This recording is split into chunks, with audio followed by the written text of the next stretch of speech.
Hello friends, welcome to मागा academy school of learning science. आज का जो हमारा टॉपिक है वो है फंडामेंटल ड्यूटीज।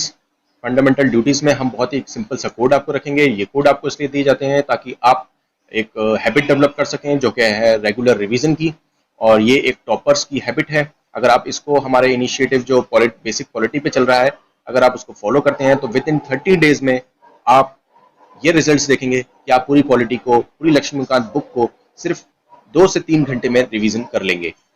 तो आइए मैं आपको ये कोड को इंट्रोड्यूस कराता हूँ। बहुत ही सिंपल कोड है जो कि है ABCD। ए फॉर जो इसका फंडामेंटल ड्यूटीज हैं, जो फंडामेंटल ड्यूटीज हैं उनका जो ओरिजिन है वो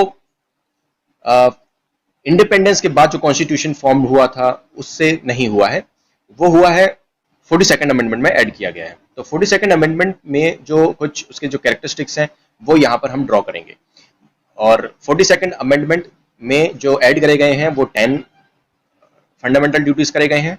और बाद में इसमें एक और अमेंडमेंट हुआ है 86th अमेंडमेंट, जो कि मैंने आपको 86 को हमेशा याद रखने के लिए बोला है फॉर चिल्ड्रन की 6 to 14 की एजुकेशन के लिए। तो ई और डी से आप याद रख सकते हैं, E for 8 and D for, अगर आप 6 को उल्टा करेंगे तो डी लगेगा। तो 86 अमेंडमेंट आपको याद रखना ही रखना है। आगे कोड को मूव करें तो ये है कि B stands for 8 and C stands for committee. तो यहाँ पर जो इसको कमिटी ने जो रिकमेंडेशन दी थी वो थी सरदार स्वर्ण सिंह कमेटी। इस कमेटी का नाम आपको याद रखना है, ये प्रीलिम्स का भी बनता है, प्रीलिम्स का इफेक्ट बनता है। और अगर बी को करें तो सरदार स्वर्ण सिंह कमेटी ने जो रिकमेंड किए थे वो 8 फंडामेंटल ड्यूटीज रिकमेंड किए थे, और जो इंक्लूड करे गए हैं 42nd अमेंडमेंट में वो करे गए हैं 10, और एक जो 86 अमेंडमेंट से इंक्लूड किया गया है वो काउंट करके 11 हो जाते हैं। ठीक है, इसका जो नेक्स्ट जो कोड है D stands for discard. Discard मतलब कि जो फंडामेंटल ड्यूटीज स्वर्ण सिंह कमेटी ने सुझाए थे, रिकमेंड किए थे, लेकिन वो फंडामेंटल ड्यूटीज नहीं बन पाए और उनको एक्सेप्ट नहीं करा गया 42nd अमेंडमेंट में। तो ये जो डी है उसको हम एनालाइज करेंगे, और इस पॉइंट ऑफ व्यू से कि हम इसमें से क्रिटिसिज्म जो है फंडामेंटल ड्यूटीज के वो भी ड्रॉ करेंगे, प्लस हम आगे के जो फॉरवर्ड फ्यूचर में, आज जो प्रेजेंट सिनेरियो में, फ्यूचर में और आज में जो प्रेजेंट सिनेरियो में जो सोसाइटी में आसपास हो रहा है उसको फंडामेंटल ड्यूटीज कैसे रिलेट करती हैं, इसको भी हम देखेंगे। तो लिस्ट ऑफ फंडामेंटल ड्यूटीज बहुत इंपॉर्टेंट है आपको याद रखने के लिए। फंडामेंटल ड्यूटीज है बहुत इंपॉर्टेंट है, आपको याद होनी चाहिए एक प्रॉपर।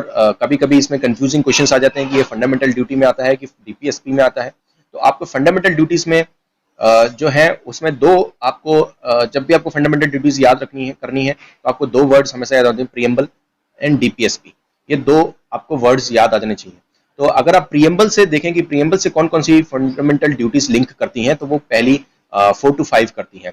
उसमें जैसे सोवेरेनिटी, यूनिटी और इंटीग्रिटी वर्ड्स यहाँ पर ऐड किया गया है फंडामेंटल ड्यूटी में, जो कि प्रीएम्बल में दिखते हैं। और अगर ये देखा जाए तो आइडियल्स ऑफ कॉन्स्टिट्यूशन की बहुत प्राइम वैल्यू है, और उसके आइडियल्स को आपको रिस्पेक्ट करना है। तो ये भी आपको इसमें दिखेगा कि प्रीएम्बल में जो कॉन्स्टिट्यूशन के जो मेन आइडियल्स हैं, वो कॉन्स्टिट्यूशन के मेन आइडियल्स आपको उसी में प्रीएम्बल में ही दिख जाते हैं। प्लस आप यहाँ पर जो फ्रेटर्निटी का कॉन्सेप्ट है, फ्रेटर्निटी का कॉन्सेप्ट जो प्रीएम्बल में बहुत ही डीपली एक्सप्लेन किया गया है, तो यहाँ पर भी बहुत डीपली एक्सप्लेन किया गया है। जैसे कि फ्रेटर्निटी में डिग्निटी ऑफ वुमेन, और डिग्निटी को एक इंपॉर्टेंस दी गई है जो कि हमारे कॉन्स्टिट्यूशन का एक अच्छा पार्ट है। कॉन्स्टिट्यूशन मेकर ने फ्रेटर्निटी को डिग्निटी तक उसको इमेजिन किया है। तो डिग्निटी ऑफ वुमेन यहाँ पर एक अच्छा पार्ट है जो प्रीएम्बल से मैच करता है। तो यहाँ पर नेशनल स्ट्रगल ऑफ फ्रीडम के जो आइडियल्स हैं उनको भी रिस्पेक्ट करने के लिए बोला गया, ड्यूटी में शामिल किया गया है। और अगर आपको डीपीएसपी में देखें तो डीपीएसपी आप इससे लिख सकते हैं कि डी से डेवलपमेंट।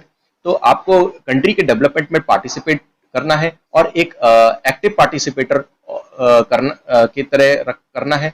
ये डी से आप रिलेट कर सकते हैं। प्लस आप इसमें पी देख सकते हैं कि प्रोटेक्शन एंड प्रिजर्व करना है, प्रोटेक्ट करना है एनवायरनमेंट को और प्रिजर्व करना है हेरिटेज को। एस से आप देख सकते हैं कि आपको सेफगार्ड करना है पब्लिक प्रॉपर्टी को। तो आप इस तरीके से डीपीएसपी से जुड़कर फंडामेंटल ड्यूटीज में भी दिख जाएंगे। और फिर आपको 86 अमेंडमेंट में जो चाइल्ड की एजुकेशन है 6 to 14, वो अमेंडमेंट हुआ है, दोनों जगह से उसे इंक्लूड किया गया है, फंडामेंटल राइट्स में भी, डीपीएसपी में भी और फंडामेंटल ड्यूटीज में भी।